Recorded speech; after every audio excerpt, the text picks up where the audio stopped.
ব্যাটারির backup time কমে গেলে বা ব্যাটারি ঠিকঠাক চার্জ ধরে রাখতে না পারলে দেখানো টিপসটি ফলো করুন। তবে সব ব্যাটারিতে টিপসটি কার্যকর হবে এমনটাও ঠিক নয়।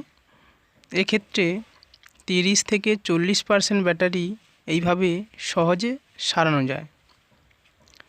তো প্রথমে সরু চিমটা অথবা স্ক্রুড্রাইভার দিয়ে ব্যাটারির ঢাকনাটি সাবধানে খুলতে হবে।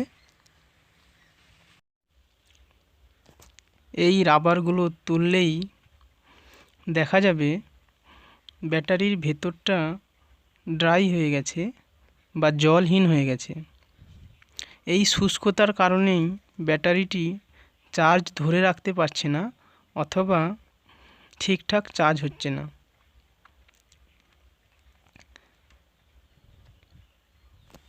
এখন এই ধরনের অ্যাসিড ওয়াটার নেব, যা ব্যাটারিতে ইউজ করা হয়। অনেকে এটাকে ব্যাটারির জলও বলে।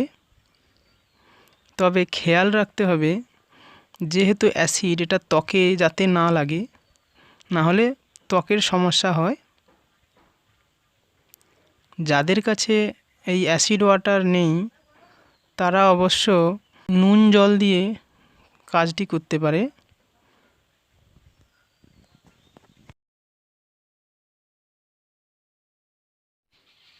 এই রাবারগুলো লাগানোর সময় একটা করে ছিদ্র করে দিতে হবে, যাতে চার্জ হওয়ার সময় ব্যাটারির ভেতরের বাষ্প বেরিয়ে যেতে পারে।